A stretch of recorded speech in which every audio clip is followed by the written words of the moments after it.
our rhino in South Africa, and the fact that they are being used for traditional Chinese medicine, and that we really cannot sustain what we see as the on-sale slaughter of our rhino to feed a demand that actually does nothing for its people. And as far as we are concerned, we need to see the Chinese, Vietnamese, Cambodian governments coming out and globally condemning the use of rhino horn in traditional Chinese medicine, and the use of rhino horn for gifts, the use of rhino horn as part of a political or otherwise meeting.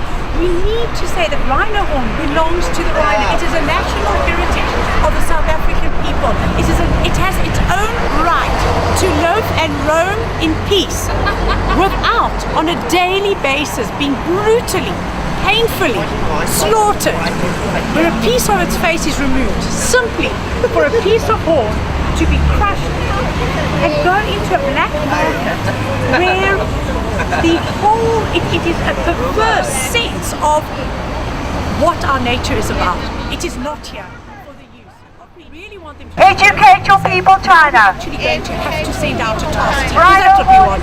We want a task team, and we want some finance from the country that's actually using the rhino horn to try and combat it.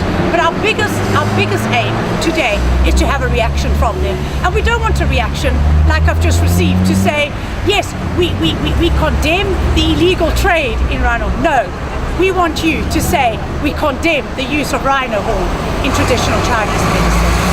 Okay, and what about the South African government? Are they doing enough to... No, we don't feel the South African government is doing nearly enough, and they're completely on the back foot. In fact, our Minister, Edna Molewa, was supposed to have a meeting, a press briefing today. We had in fact moved our protest to accommodate that so that we could hear for ourselves. That was cancelled again at the last minute. When I spoke to Mr. Albie Modise, the reason was because we'd like to include all stakeholders. Well, I'd like to see that happens, but it's a very poor show.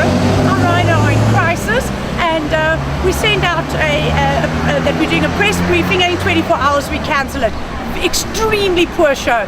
Our next protest is going to be to the union buildings because our government needs a wake up for what's happening to the rhino. And if they think that the only way to solve this is to legalize the trade, well, they've got a very big fight on their hands, because we will never ever satisfy the demand of 1.5 billion Chinese, and if we add the Asian bloc, we're looking at close to 3 billion people.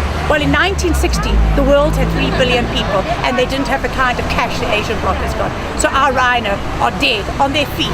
The last tremor of the breath of our rhino will be because of the Asian bloc, if we agree to supply this demand. Stop medicine! Rhino horn is not medicine! Stop killing our rhino! Stop killing our rhino! Just furious. The way she was Yeah. Save our wildlife! Stop killing our rhino! Stop killing our rhino!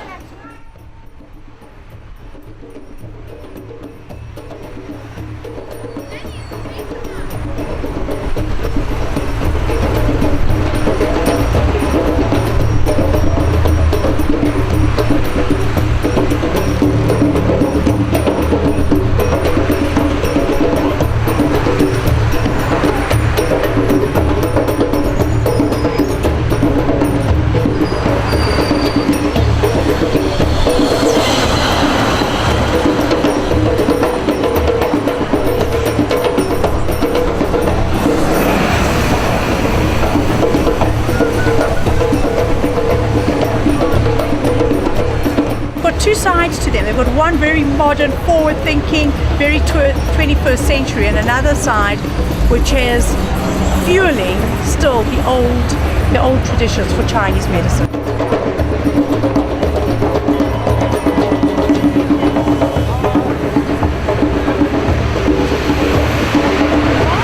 rhino horn goes back to traditional Chinese medicine, and if there was no use for this product in traditional Chinese medicine, we wouldn't see our rhino being killed. The reason that we have our rhino being killed is because it is a valuable product. It is a product in demand. It carries great weight, and it makes people a hell of a lot of money.